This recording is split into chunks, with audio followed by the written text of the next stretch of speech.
Hello, friends. So good to be with you this evening.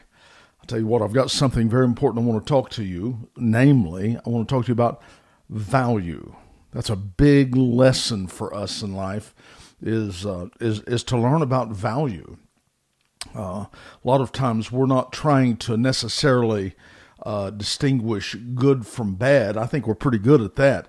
I think one of the bigger things is trying to distinguish good from good. You know, I was I was going through my closet, and I was going through my little shed that I have. It is a little frightening to me how much junk that I have collected. Much of it over the years that I wasn't even completely aware that I had. I mean, you know what I'm saying?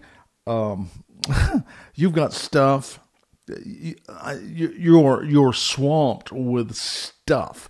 You got more stuff than you can shake a stick at. I mean, you really do. You've got things that should have been thrown away years ago.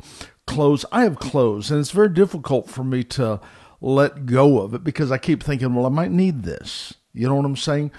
And so I hang on to it, and I don't ever wear it. You know what I'm saying?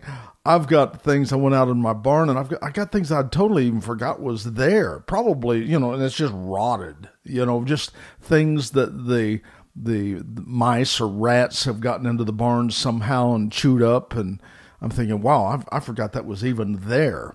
You know what I'm saying? Probably every one of us run into this, and I think really it becomes an issue of value. And that's kind of the thing that I want to talk to you about. I mean, it's no wonder that we're so stressed out and overwhelmed in this life. Our value system is inundated with clutter. I mean, it's everywhere. So much so that we lose the sense of what's really important and what's really valuable. And again, this is not a thing of saying I'm distinguishing between good and bad. In this situation, I'm distinguishing between good and good. But one has more value than the other. It has to have. Otherwise, I'll never know when to let something go.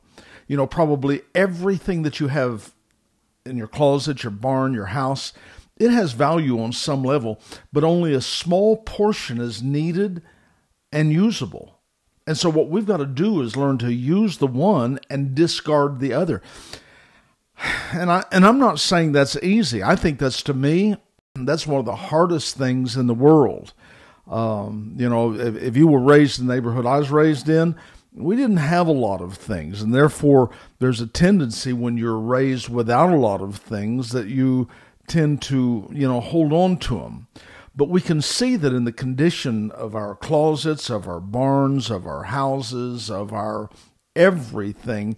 I mean, things we haven't worn in years, yet they clutter our attention and they clutter our life. And that's very important. I mean, they're good clothes. They're good stuff. But too much is messing up the balance of useful value. And that's really an important phrase I'd like to just pause on for just a few moments.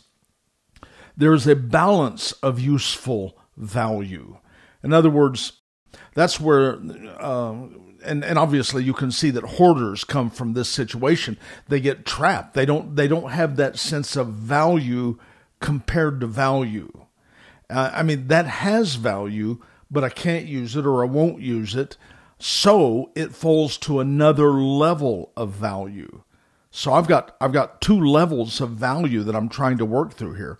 I mean, have you ever sat in a room where you wanted to clean, but there was just so much stuff you didn't know where to start? And so kind of all you can do is you just kind of go get a piece of pie and go watch television. I mean, you get overwhelmed. You've got so much, you're cluttered by so much you don't know where to start. Your life would be much more pristine if you didn't have so much clutter, not of bad stuff, of good stuff. I've gone to people's houses before that were immaculate. I remember one time we went to some cousin's house, and boy, I'll tell you what, everything was in its place. There wasn't anything out, and my first question was, I didn't say it out loud, but I thought, where's all your stuff? It just almost didn't even look like anybody lived there. But, the fact is we get overwhelmed by stuff and it causes an overwhelming sensation, almost a sinking sensation, in every other area of our life. Now, again, I want to just distinguish with you. There's a difference between the things that we value and other things that have value, but they fall into another category of value. They fall into another level of value. You know what I'm saying? And if we don't teach our kids value, I think that it really ends up destroying their life. It brings them into a place that's very destructive for their life. You know, something that I have said for a long time, you do not spoil your kids by giving them whatever they want. What you do is you spoil them by giving it to them without ever teaching them its value. And I think that's one of the big things. There's a lot of kids that have just been given everything that they wanted, and there was really no sense of value that was established to things. So they grew up with that in mind. I mean, children are overwhelmed with toys on birthdays and Christmas. Lord, I was analyzing that as I was looking over with my grandkids. I feel like they can only play with one thing at a time. But as I go through and I count, there's probably 10,000 toys or pieces that go to toys in my house, and they're not even here that much. But I'm thinking that a parent should pick out. Now, this is just a rule of thumb. This is just my opinion about this. But I think that a parent should pick out 2 or 3 toys that the children would value and eliminate all the rest. I really believe that a child doesn't need but 2 or 3 toys. And the reason is they don't learn to manage their values. And they become overwhelmed with things. And as they grow older, if they don't learn to manage their values, they'll become overwhelmed by all the things in life. They carry that into their adult life. I mean, they have so many toys surrounding them. And, well, what they do have loses value. I mean, they've got something on every hand. I'll hold this for a second and toss it, pick up something else. And what I want to ask you is, where is that child's attention from the standpoint of valuing something that belongs to them? Now this is very important. Please don't shut me out on this. I think this is really a thing for us just to kind of slow down here for a moment and consider this. A lot of children, they've got so many things around them that they've never been taught how to handle value versus value. And they carry that into their life. I'm just telling you something. If silver has too much abundance, its value drops. Those of you that have been looking for property, you know what? It's scarce. And as a result, you know what? The value of the property goes up. Why? Because it's scarce. See, things of value are probably more seen in things that are not plentiful. You know what I'm saying? If it's so plentiful, I can just toss it to the side and get me another one. I mean, that's just human nature. We just do that. And I think that that's why you should keep your children with limited resources when they're young.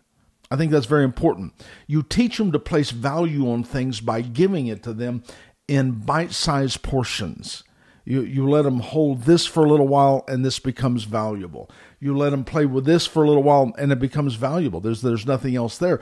That somehow there's a tendency in us that when we have something like that, it becomes bonded to us. You know what I'm saying?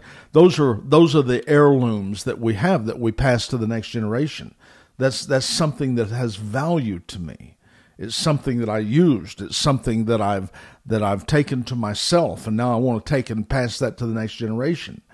And so I think that's very important. I think we should take our children and let them have limited resources when they're young. And what happens is you teach them to place value on things by giving it to them, a little here and a little there, just in bite-sized portion. And then we teach our family values by training them about value and not letting them be overwhelmed with how can I say, overabundance.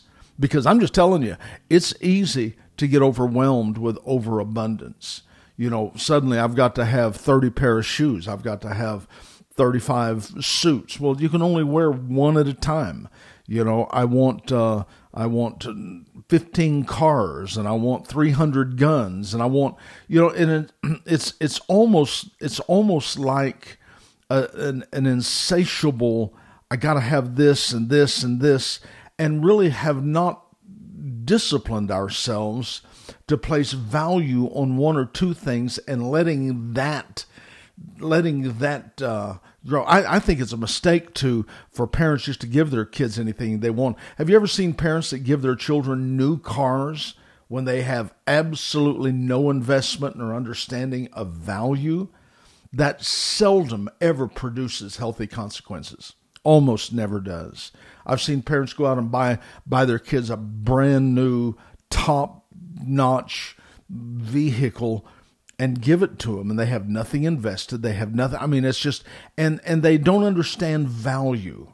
I think, because let me just tell you something. I'm soft. I'm a pushover with my kids. If I have a flaw with my kids,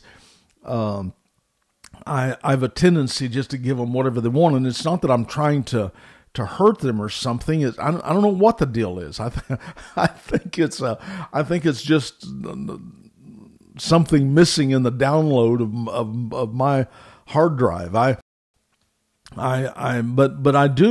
I can see in so many families the consequences of people giving their children things without teaching them the value.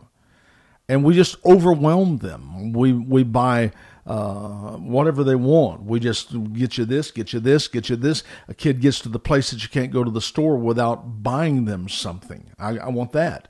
Every time I go to the store, I want something. And I'm not saying that you should never give your children. That's not what I'm saying. But I'm talking about value. The importance of training your children. I mean, have you been to a children's birthday party lately? I mean, dang. I see birthday parties where you got a 4-year-old child there and 50 people in attendance, and 90% of them, 99% of them are adults. And they just bring in more toys than that child will literally ever. I mean, they'll play it 5 minutes and toss it. It's like it doesn't do it. Here's the rule of thumb. I think in that situation, I think the number of a child's those that are invited to a birthday party for them should mirror the age of the child that they're having the birthday party for. In other words, for a 4-year-old, I think a great thing is to have 4 friends. Not trying to overwhelm them. Usually adults are invited simply because, well, it's grandpa and it's uncle and it's aunt, and they feel an obligation that they need to be there. But most adults don't need to be there. And the children, they really don't need the gifts that they bring. I think a better solution should be to limit the adults to bring the clothes for the kids that they're going to be using over the next year. I think that would be much more beneficial, and to limit the things that the child gets for the purpose of, and again, please, for the purpose of training the value. I want this child to understand you've been given this right here, and this should have value to you. This should be something you take care of. You put it up when you need to. You get it out. You take care of it. You polish it. You fix it. You whatever. I mean, the only reason a child would ever do that is because it has value to them. You understand? And I just feel like parents need to monitor more what the child needs and what other people give him or her. I think probably, well, I guess I'm talking about children, I could say that you can take advantage of the situation by teaching your children about giving. Now, here's how that might work.